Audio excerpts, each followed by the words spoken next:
Bueno, entonces, fijaos, pensamiento polémico. Teníamos carácter práctico del discurso. Segundo, trata sobre fines.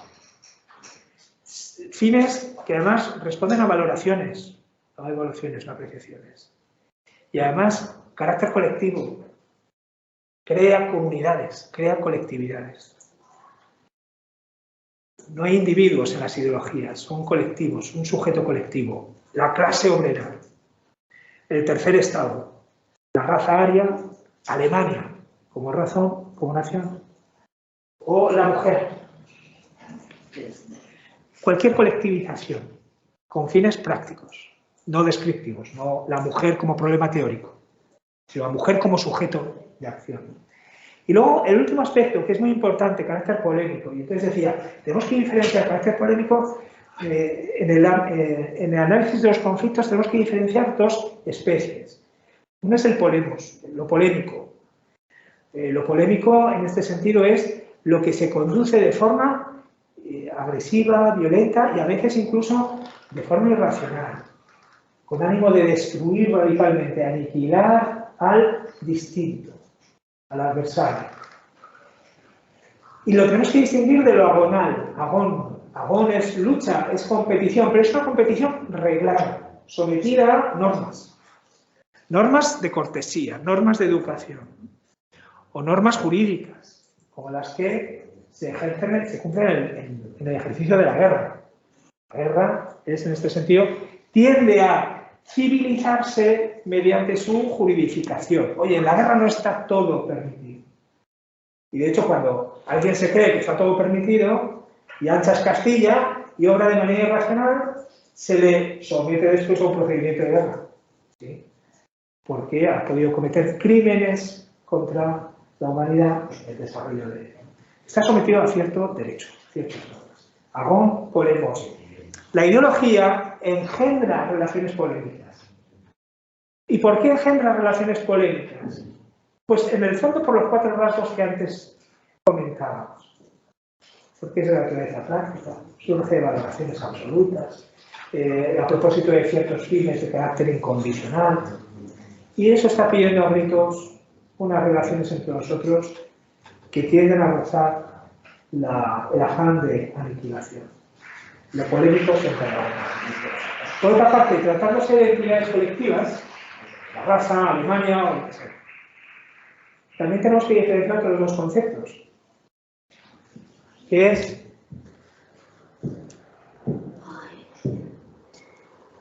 no suspires. Este primer tema es así como abstracto, pero luego vamos a encarnarlo de forma más concreta. Pero es como la música de fondo, de alguna manera es el lenguaje con el que vamos a trabajar después. Por eso es más abstracto, ¿no? Bueno, pues ahí tenemos que distinguir también dos conceptos. Cuando nosotros nos referimos al que no piensa como nosotros, o incluso a aquel con el que tenemos una relación de cierta tirantez, podemos hablar de dos realidades.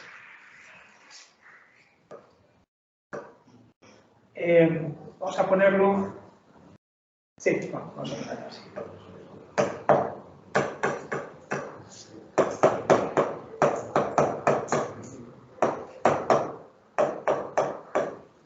Así en latín, ¿no? Amicus, el amigo, y lo contrario a la amistad es, en castellano diríamos, lo contrario a la amistad, la enemistad. ¿Quién es nuestro amigo? Es tu enemigo. Bueno, y de hecho, si nosotros vamos al latín, desde el punto de vista filológico, lo que nos encontramos en el término es que es la negación del amigo. In imicus, lo que niega el in es el amicus. El inimicus es el no amigo. Cuando hablamos de enemigo, nos referimos al que no es amigo. No es al revés, no es que uno tenga enemigos y todos los que no sean enemigos sean amigos. No, todos son amigos. Y el que no lo es enemigo, ¿no? El no amigo es el enemigo. Bien, pero cuando nosotros hablamos de enemigo, ahí estamos confundiendo algo que, sin embargo, en el latín queda muy claramente diferenciado hasta el punto de que son términos, desde el punto de vista simplemente material, completamente distintos, no tiene nada que ver. Uno es el inimicus y otro es el hostis. Y nosotros solemos confundir. A alguien hostil decimos que es nuestro enemigo. Este fulano es mi enemigo porque me resulta excesivamente hostil. y manifiesta una agresividad para conmigo, confundiendo lo que sin embargo en el lenguaje latino estaba muy diferenciado. No es lo mismo inimicus que hostis. El inimicus es siempre privado. Uno tiene enemigos en su vida personal. ¿Y qué le pasa a ese enemigo en la vida personal? Que nos odia. Y que fruto del odio que nos tiene, realiza determinado tipo de actos o mantiene con nosotros una determinada relación, y es la que llamamos enemistad. Lo que funda la enemistad, que es siempre privada, es el odio. Malevolencia, quiero tu mal. Quiero que te pase algo grave, algo malo. No quiero tu bien. En cambio, el amigo es el que desea nuestro bien, benevolencia. Y ese es el amor de amistad. Quiero el bien del otro. Le quiero al otro porque es un bien. Tú eres algo bueno. Bueno, pues lo que niega el enemigo es lo que afirma el amigo. El bien del otro. ¿Quién es en cambio el hostis? El hostis es un colectivo. Es una unidad política. Y por lo tanto tiene carácter público, no privado. Hostis. Es con el que se produce una relación de tipo militar. Cuando en latín se hablan de los ejércitos que combaten en el campo de batalla, se refiere a cada uno de ellos en términos de hostis, no de inimicus. Porque son pueblos los que combaten, no individuos. Y además individuos, los miembros de cada ejército, no se odian. Incluso, pensemos en una guerra civil, pueden mantener lazos de profunda amistad entre ellos y sin embargo combatirse. Son primos o son convecinos y sin embargo mantienen adhesiones políticas que les parten en dos y que fundan su hostilidad. Por lo tanto, no necesito odiar a mi enemigo con el que combato públicamente. Eso solo se da en el ámbito de la enemistad privada. En el ámbito de la enemistad pública, hostis, no hay odio. Lo que hay es lucha. Y son pueblos los que se combaten. De este modo, puede resultar que al hostis se le ame, aunque se le tenga que matar, porque no incluye el odio, sino simplemente la relación basada en la fuerza. ¿Vale? ¿Qué sucede en el caso de las construcciones ideológicas?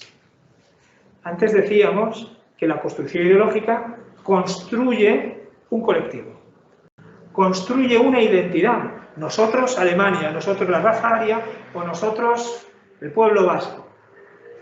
Al construir ese colectivo, o mejor dicho, para la construcción de esa identidad colectiva, construye al mismo tiempo el colectivo al que se opone o se enfrenta.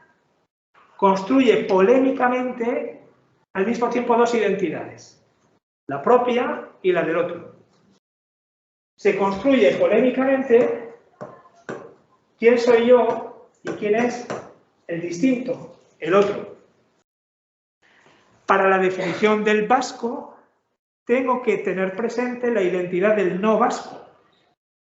La construcción de ese que no soy yo se produce al mismo tiempo que la construcción de mi propia identidad.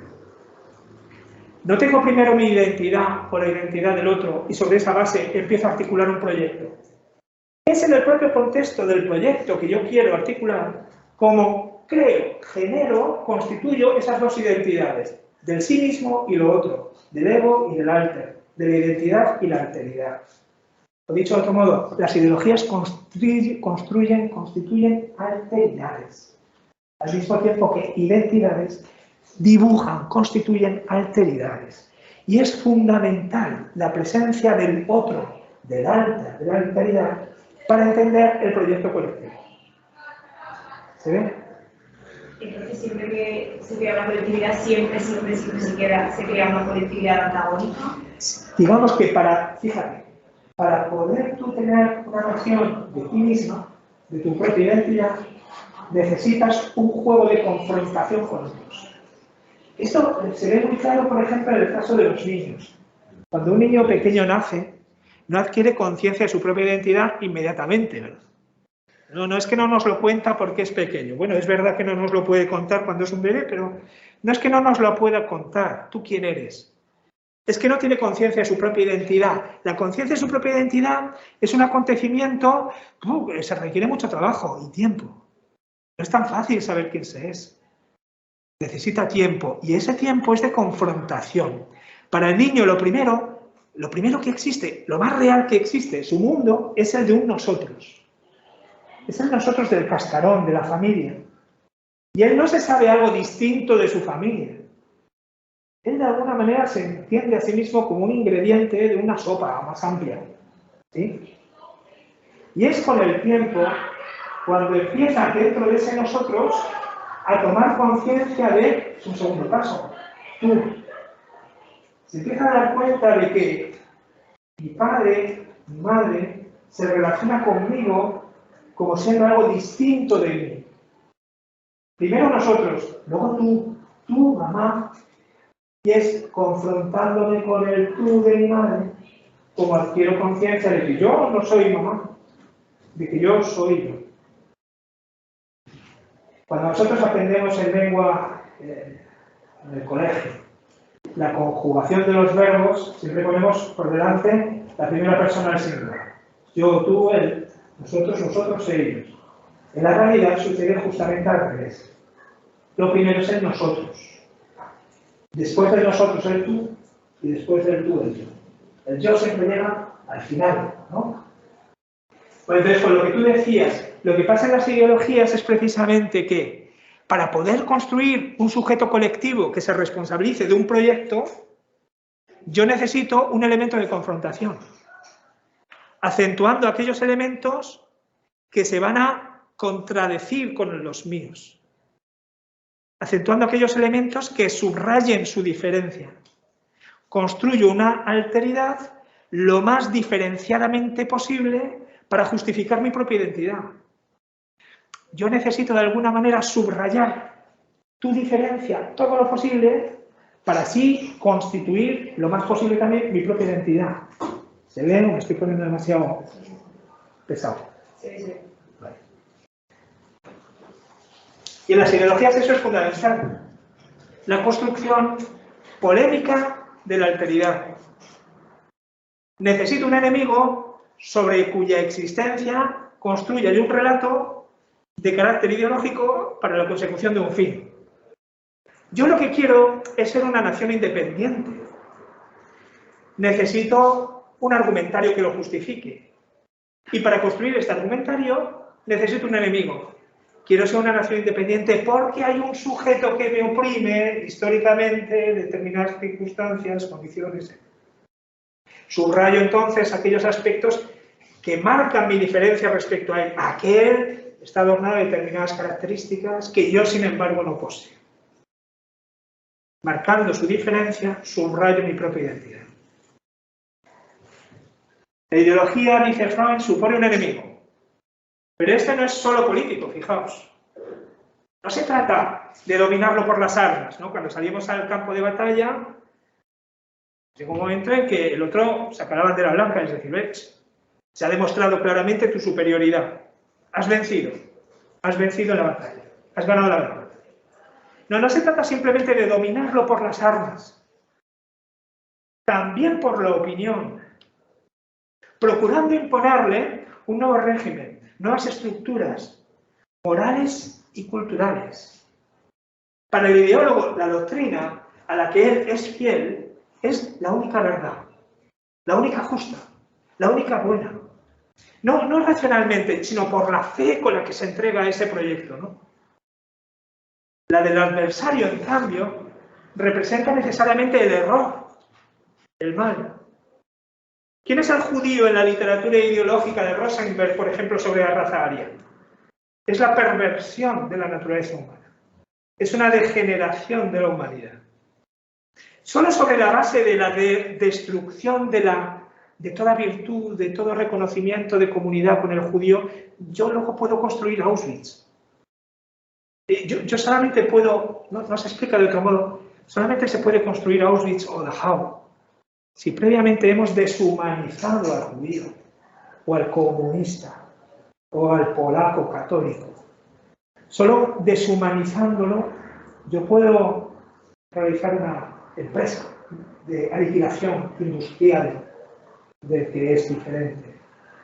Si no hago esto y reconozco con el enemigo o con el adversario ciertos vínculos de comunidad, entonces hay un freno a mi opción.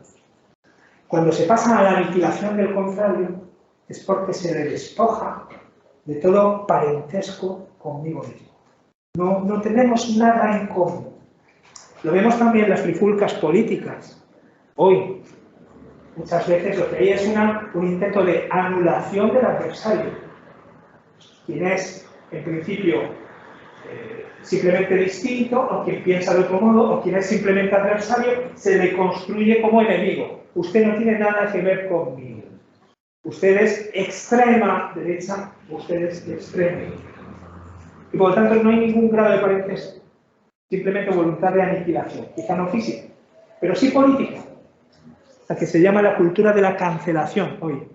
Esto no se puede representar en un parlamento, no se puede votar, no se puede. ¿Se ve? La construcción como enemigo del que es simplemente adversario, ¿no?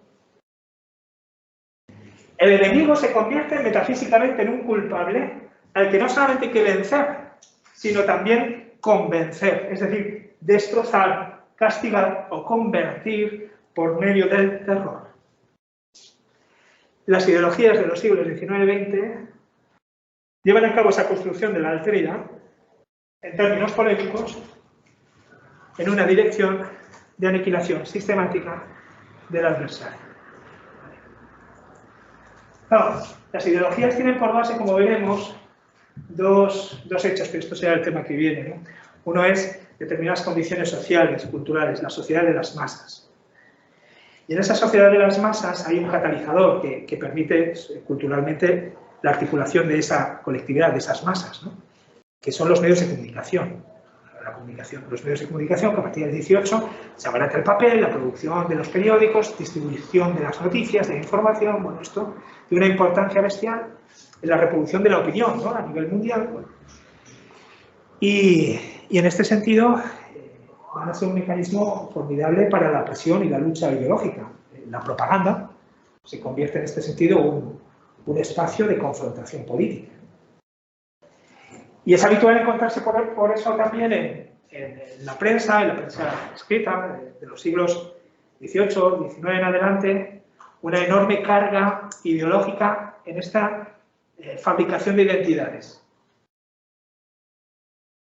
Por ejemplo, en el antiguo régimen, la representación del otro que no es el pueblo. El pueblo es un pobre hombre desnudo y famélico sobre el que cabalgan las estructuras sólidas, gordas, obesas de un antiguo régimen inamovible, dominado por las castas clericales, judiciales, políticas y aristocráticas. El rey, el obispo, los magistrados de las cortes.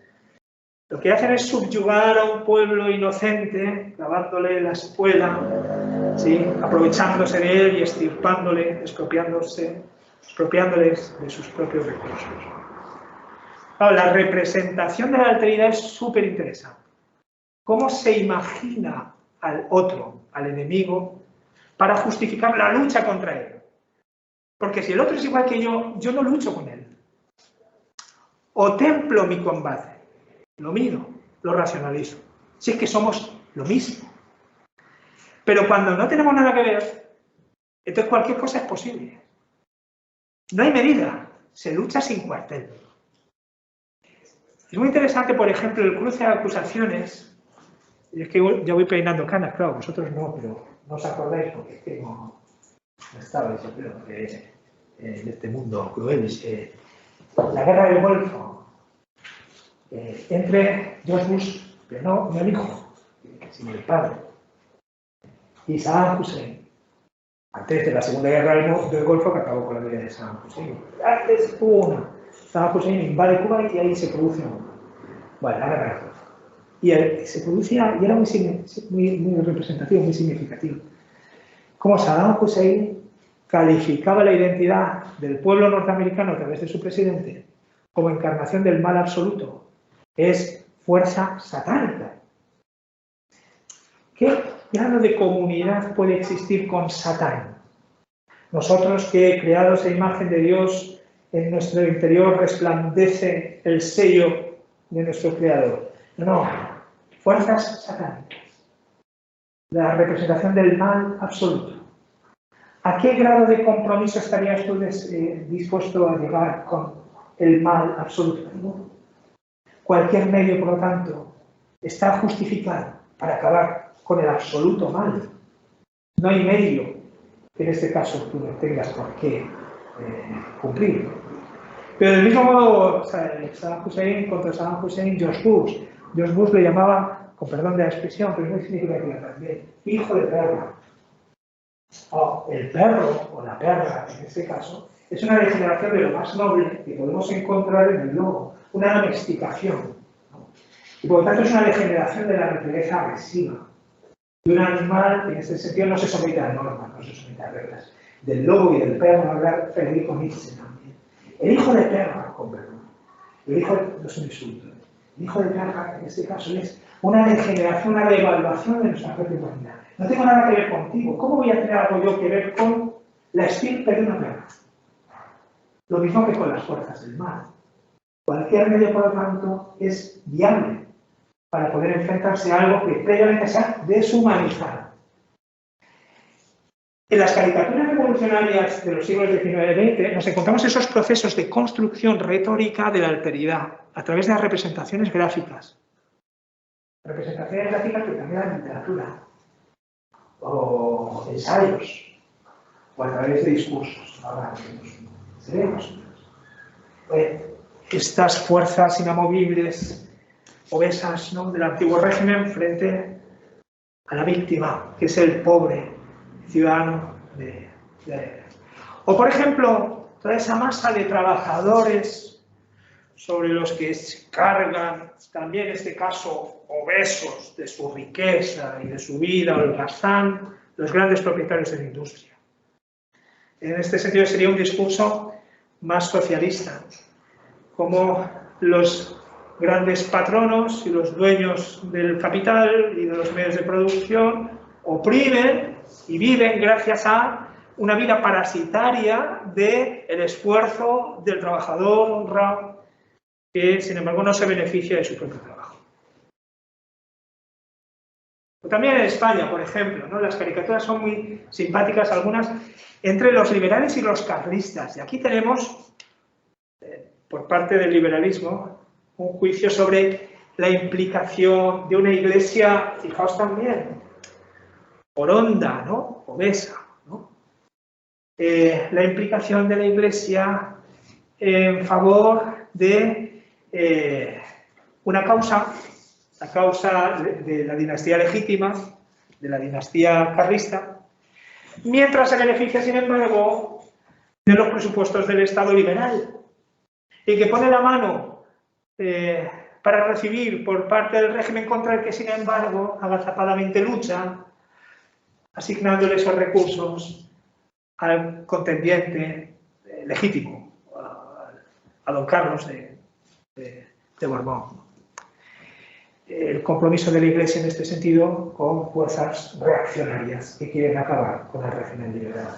Y tenemos así una representación también de la alteridad de una Iglesia comprometida, cartuchos para la mancha, para la guerra, ¿no? Una Iglesia comprometida con la guerra y además con esa fisonomía que la hace desagradable a ojos del espectador o quien consume estas caricaturas, estas viñetas. Cría cuervos y te sacarán los ojos.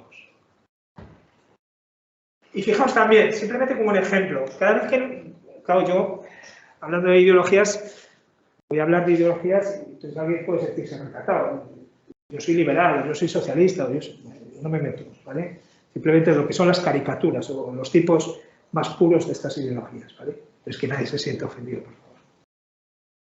Y si no, pues que me lo digan, pero intentaré que no. Fijaos este texto de Sabino Arana, que es muy representativo de los discursos ideológicos nacionalistas que se reproducen en toda Europa en una determinada época, mediados, para entendernos, finales del siglo XIX.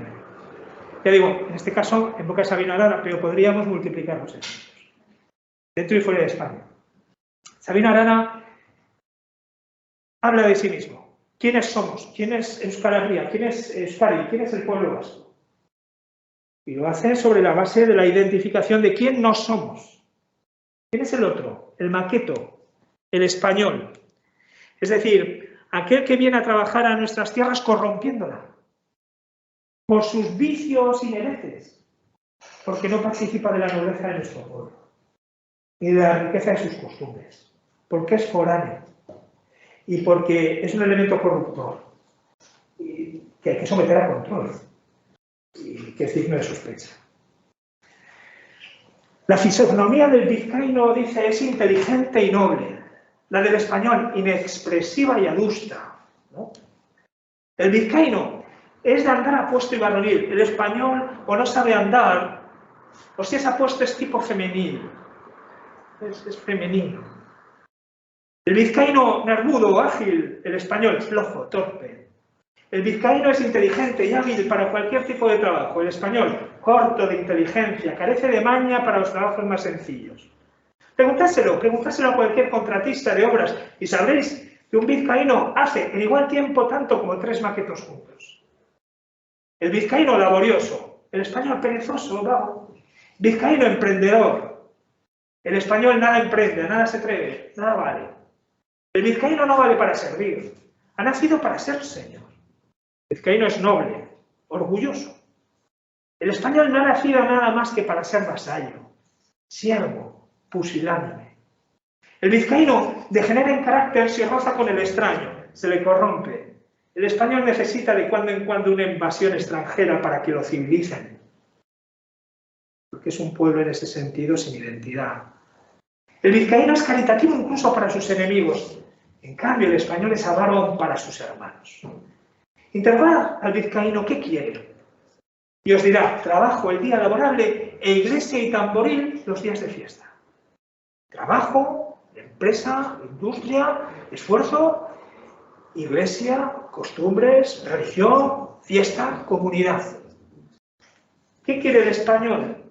Haced lo mismo con los españoles y os contestarán: pan y toros un día y otro, cubierto por el manto azul de su puro cielo, calentado el ardiente sol de Marruecos y España. Ved un baile vizcaíno presidido por las autoridades eclesiásticas y civil, sentiréis regocijarse el ánimo, al son del chistu, la alboca, la dulzaina, y ver unidos en admirable consorcio el más sencillo candor y la más loca alegría. Ahora, mirad un baile español, y si no os acusa náuseas el liviano, asqueroso y cínico abrazo de los dos sexos, queda acreditada la robustez de vuestro estómago. Pero decidnos luego si os ha divertido. No, no es nada divertido. En romerías los vizcaínos pues a veces tienen rilla. Y si acaso se inicia alguna reyerta, oréis sonar una media docena de puñetazos y todo arreglado. Produce una reyerta, entonces, ya está, resuelto. Asistí a una romería española. Si no veis brillar la traidora navaja y enrojecerse el suelo, seguros podéis estar de que aquel día el sol ha salido por el oeste. No, el español es traicionero, es mezquino. El aseo del vizcaíno es proverbial. El español apenas se lava una vez en su vida y se muda una vez al año. El vizcaíno que vive en las montañas, el de verdad, es por natural carácter religioso. Asistir a una misa por aldea apartada, que sea, quedaréis edificados. El español que habita lejos de las poblaciones, o es fanático o es impío. Por ejemplo, entre los bandidos andaluces son fanáticos, usan escapulario y sin embargo andan pegando tiros. Y impíos, aquí en Vizcaya, en Sestao, donde todos los españoles, que no son pocos, son librepensadores. El español es liberal, el español no tiene Dios, el español es un masonazo, un masón que en este sentido corrompe el natural religioso de nuestro propio pueblo. Y así va caracterizando nuestra propia identidad, y por eso he elegido este texto.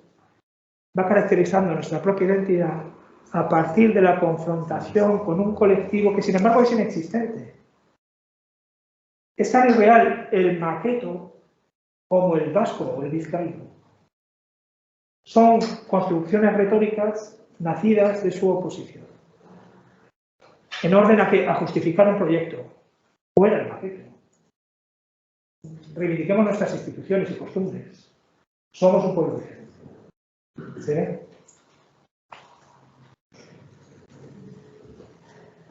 Según la estadística, el 95% de los crímenes que se perpetran en Vizcaya, fijaos, estadística, ciencia, datos.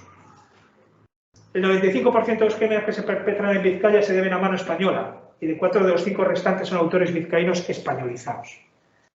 No vizcaínos puros. Aquí no hay crimen. ¿Sí?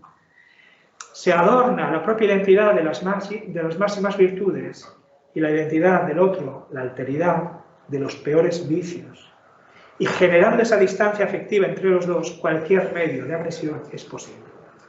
Porque no hay un reconocimiento de comunidad, no hay un vínculo de parentesco que temple el conflicto, sino que se acentúa tanto la diferencia que cualquier recurso es viable para acabar con quien representa en el fondo algo o más que humano o, lo más frecuente, menos que humano.